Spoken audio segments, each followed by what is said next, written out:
Azərbaycan Yerüstü Nəqliyyat Agentliyi tərəfindən Bakıda daha 16 küçədə parklanma yerləri təşkil edilib. Onlardan 12-si ödənişli, 4-ü isə ödənişsiz parklanma yerləridir. Ödənişli parklanma məntəqələri Hüseyn Cavid və Atatürk prospektlərində, 2-ci Fəvvarələr, 1-ci Yaşılada, Seyid Cəfər Bişəvəri, Landau, Həsən bəy Zərdabi, Nəcəf bəy Vəzirov, Ağadadaş Qurbanov, Mərdonov qardaşları, Dilarə Qədirbəyova və Adil Məmmədov küçələrində yaradılıb.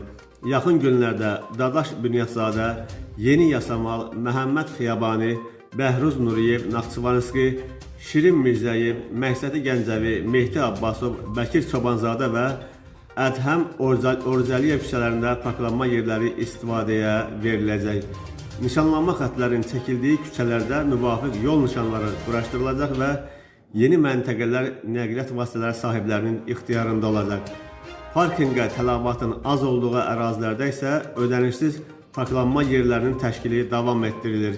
İzzət Nəbiyev, Şövqiyar Abdullayev, Xəlilrıza Ulutürk və Ələsgər Qayıbov küçələrində müvafiq infrastruktur qurularaq avtomobillərin pulsuz park edilməsi üçün şərait yaradılıb.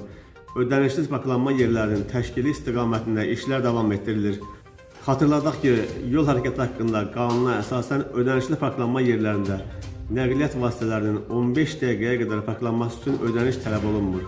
Nəqliyyat vasitələrinin parklanması üçün saat 22-dən saat 7-yə qədər, eləcə də həftənin bazar günləri parklanma ödənişsizdir.